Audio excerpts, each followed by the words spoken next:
منبر رسول پر تشریف فرما مشائخ اعظام علماء ذوی الاحتشام حاضرین مجلس، السلام علیکم ورحمۃ اللہ تعالی وبرکاتہ۔ احمدک یا اللہ واصلی واسلم علیک یا رسول اللہ، اما بعد فاعوذ باللہ من الشیطان الرجیم، بسم اللہ الرحمن الرحیم۔ ان الذين يؤذون الله ورسوله لعنهم الله في الدنيا والآخرة وأعد لهم عذابا مهينا۔ آمنت بالله صدق الله العظيم وصدق رسوله النبي الأمين الكريم۔ محبت کے ساتھ نبی آل نبی پر درود و سلام کا ہدیہ بآواز بلند۔ اللہ رب محمد صلی اللہ علیہ وسلم صلاۃ و سلام علیک یا رسول اللہ صلی اللہ تعالی علیہ وسلم۔ اس بزم سے مقصود ہے اصلاح مفاسد، اس بزم سے مقصود ہے اصلاح مفاسد۔ نشتر جو لگاتا ہے وہ دشمن نہیں ہوتا، نشتر جو لگاتا ہے وہ دشمن نہیں ہوتا۔ مختصر وقت میں اپنی بات کو آپ تک رکھ کر انشاءاللہ گفتگو کو ختم کر دوں گا۔ آپ نے ابھی ماضی قریب میں مرکزی دارالافتاء کے فتوے کے متعلق بہت سارے شور و شغب اور واویلے کو سنا ہوگا، سوشل میڈیا کے ذریعے لوگوں نے پڑھا بھی ہوگا، مگر آئیے میں بتاؤں جو سرکار تاج شریعت کا موقف ہے وہ موقف اوپر تک جائیں، وہی موقف اعلیٰ حضرت کا ہے، وہی موقف تابعین کا ہے، وہی موقف ائمہ مجتہدین کا ہے۔ تصویر سازی، فوٹو کھینچنا کھچوانا، تصویر سازی یہ پہلے بھی حرام تھی، آج بھی حرام ہے اور قیامت تک یہ حرام ہی رہے گی۔ میں ان کی تائید چاہتا ہوں، اور قرآن کی آیت کریمہ اللہ فرماتا ہے بے شک وہ لوگ جو اللہ اس کے رسول کو ایذا پہنچاتے ہیں، اللہ کی لعنت ہے ان پر دنیا اور آخرت میں۔ وَأَعَدَّ لَهُمْ عَذَابًا مُهِينًا، اللہ نے ان کے لیے دردناک عذاب تیار کر رکھا ہے۔ اٹھائیے ذرا ام المومنین عائشہ صدیقہ رضی اللہ تعالی عنہا کی تفسیر، جس کے راوی حضرت اکرمہ ہے رضی اللہ تعالی عنہ، فرماتے ہیں ایذا دینے والوں سے مراد کون ہے؟ کہا ہم الذین یصنعون الصور، اس سے مراد وہ ہے جو تصویریں کھینچتے ہیں، تصویریں بناتے ہیں، تصویر سازی کیا کرتے ہیں۔ اب آئیے ذرا آگے بڑھتے ہیں۔ آقا کریم علیہ السلام کی بیوی، میری اور آپ کی ماں ام المومنین عائشہ صدیقہ رضی اللہ تعالی عنہا، جن کی حدیث کو امام بخاری نے بھی لیا ہے، امام مسلم نے بھی لیا ہے، مگر الفاظ امام مسلم کے ہیں۔ فرماتی ہے دخل علیہ رسول اللہ صلی اللہ تعالی علیہ وسلم وقد سترت صحبة لی بقرام فیہ تماثیل فلما رآہ حتکہ وتلفن وجہہ وقال یا عائشة اشد الناس عذابا عند اللہ تبارک وتعالی یوم القیامت الذین یضاہون بخلق اللہ تبارک وتعالی فقطعناہ فجعلنا منہ وسادتا او وسادتین۔ ام المومنین فرماتی ہے، مختلف حدیث کے الفاظ ہے، سرکار نے ایک دن سفر سے تشریف لائے۔ ام المومنین فرماتی ہے ایک دن آقا میرے پاس آئے تو آقا کریم علیہ السلام کے آنے سے پہلے میں نے اپنی طاق کو ایک پردے سے بند کیا تھا، اس میں تصویریں تھی، اس میں تصویر تھی۔ آقا کریم علیہ السلام کی جب نظر پڑی میرے نبی نے اس کو پھاڑ دیا اور آپ کے چہرے کا رنگ بدل جاتا ہے، جو ناگواری کے آثار تھے۔ سرکار نے ناراضگی کا اظہار فرمایا اور اس کے بعد آقا علیہ السلام فرماتے ہیں اے عائشہ تمہیں پتا ہے قیامت کے دن اللہ کی بارگاہ میں سب سے زیادہ سخت عذاب کن کو ہوگا؟ ان کو ہوگا جو اللہ کی تخلیق جیسی، اللہ کی تخلیق کی مشابہت کرتے ہیں۔ اللہ خالق ہے، اللہ تصویر بنانے والا ہے، هو الذی یصورکم فی الارحام، اللہ رب العزت کی اس تخلیق کی مشابہت کرتے ہیں۔ فرمایا ان کو قیامت کے دن سب سے سخت عذاب ہوگا۔ آقا کریم علیہ السلام کی بیوی ہماری ماں ام المومنین فرماتی ہے جب میں نے سرکار کی ناراضگی کو دیکھا فقطعناہ، میں نے اس پردے کو کاٹ دیا اور کاٹنے کے بعد اس کے دو تکیے بنا لیے، صورت کو مس کر دیا گیا ہے۔ اب آئیے ذرا آگے بڑھتے ہیں۔ اس طرح کی بہت ساری حدیث ہیں جن سے تصویر کی حرمت ثابت ہوتی ہے۔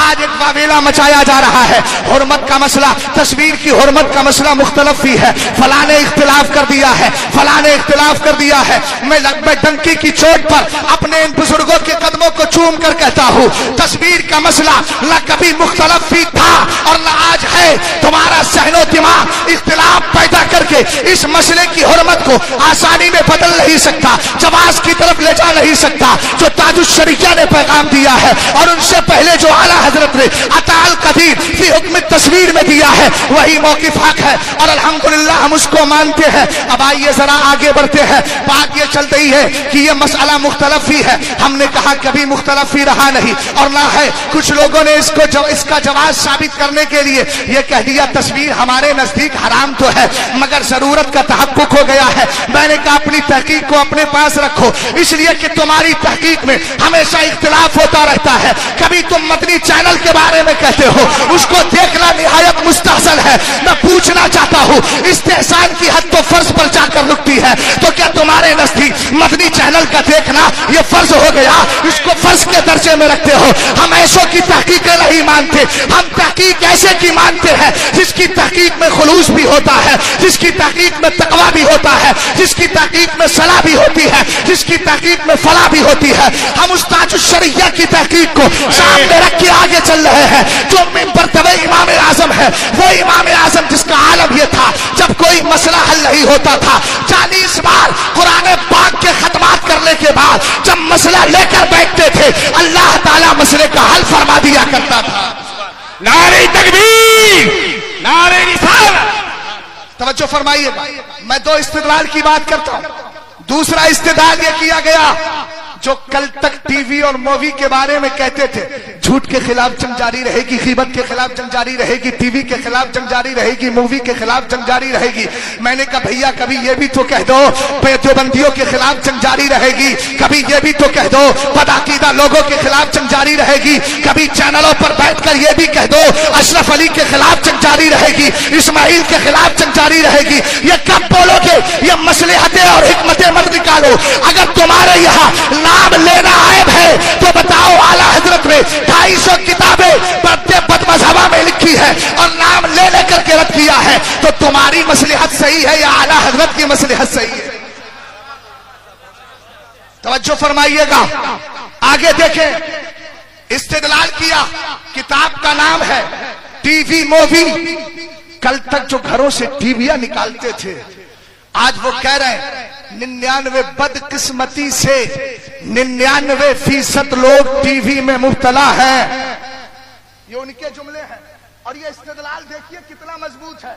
تصویر کی حرمت کے سلسلے میں حدیث ایک جانب جناب تو پھر نہ جانے درجہ اتحاد پر فائز ہے کس پر ہے میں نہیں جانتا، مگر کہہ رہے ہیں 99% لوگ اس میں آ گئے ہیں اور آنے کے بعد کہتے ہیں 1% بچے بھی ہیں تو وہ بھی کسی طریقے سے دوسروں کے یہاں جا کر کے دیکھ لیتے ہیں، اور اگر اتنا ہی نہیں تو کہا اخبار کو دیکھ لیا کرتے ہیں۔ لہذا اب اس کا مطلب آپ سمجھ گئے ہوں گے۔ اب آئیے ذرا فتاوی رضویہ کی 26ویں جلد کے بارے میں میں علماء کی خاص توجہ چاہتا ہوں۔ 26ویں جلد ہے فتاوی رضویہ کی، اس کا ایک حوالہ پیش کر رہا ہوں۔ تقسیم امت کا مسئلہ الگ ہے، اسباب ستہ کا مسئلہ الگ ہے۔ میرے امام سے زیادہ اسباب ستہ کو سمجھنے والا کوئی نہیں ہے، مگر فتاوی رضویہ میں اعلیٰ حضرت فرماتے ہیں مزامیر کے بارے میں کہ مزامیر حرام ہے اور حرام ہی رہے گا، اور فرمایا لوگوں کے جس کو آپ میوزک بول سکتے ہیں فرمایا حرام ہے، حرام ہی رہے گا، اور لوگوں کے گناہ میں مبتلا ہو جانے سے کوئی گناہ جائز نہیں ہو جاتا۔